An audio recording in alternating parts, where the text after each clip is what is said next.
नमस्कार, नजरिया में आपका स्वागत है। मैं हूं साक्षी सभरवाल।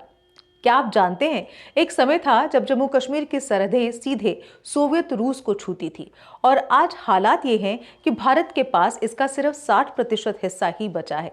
30% पाकिस्तान और 10% चीन के कब्जे में चला गया। आखिर ऐसा क्या हुआ कि सदियों पुरानी विशाल रियासत धीरे धीरे सिमटती चली गई?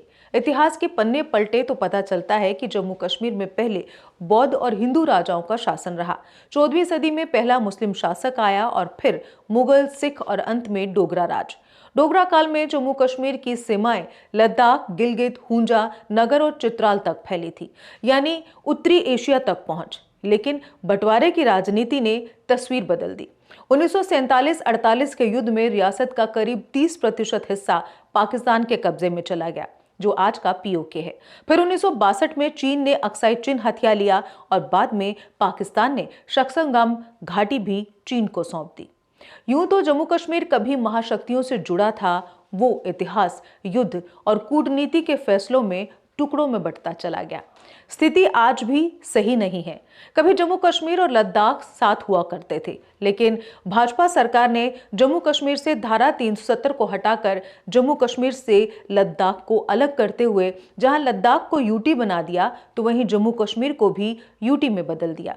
खैर, बात यहीं खत्म नहीं हुई, क्योंकि जम्मू कश्मीर के हिस्सों को वापस जोड़ने के बजाय जो पास है उसे भी अलग करने की मांगें उठ रही हैं और कोशिशें भी हो रही हैं, या यूं कहें कि सिलसिला जारी है। मौजूदा समय में पीर पंजाल के अलग डिवकॉम की मांग उठने लगी है और वहीं जम्मू को अलग राज्य बनाने की मांग भी लगातार तेज हो रही है।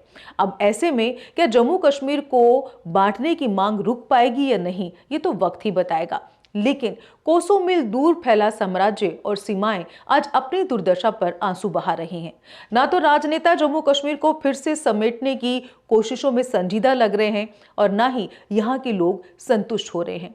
उस पर सवाल भी ये है कि आखिर कब तक डोगरा विरासत का गुलदस्ता बंटता रहेगा।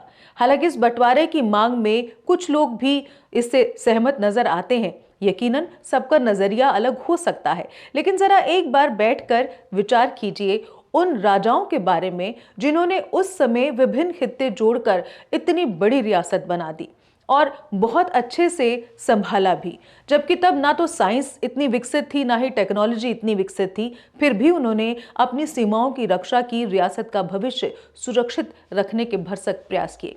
लेकिन वक्त के साथ साथ ये रियासत सिकुड़ती गई और हम इतने आधुनिक होने के बाद भी कई हिस्सों में बटे क्षेत्र को संभालने में असफल साबित रहे हैं।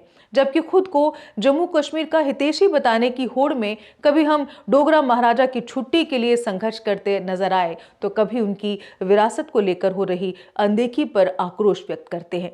क्या इससे हम जम्मू कश्मीर के हितैषी बन पाएंगे? जरा विचार कीजिएगा। इसी के साथ आज के कार्यक्रम नजरिए में बस इतना ही। कल फिर से हाजिर होंगे एक नए विषय के साथ। तब तक आप देखते रहिए जेके अपडेट। मुझे दीजिए इजाजत। नमस्कार। जम्मू कश्मीर की खबरों के लिए जुड़े रहिए जेके अपडेट के साथ।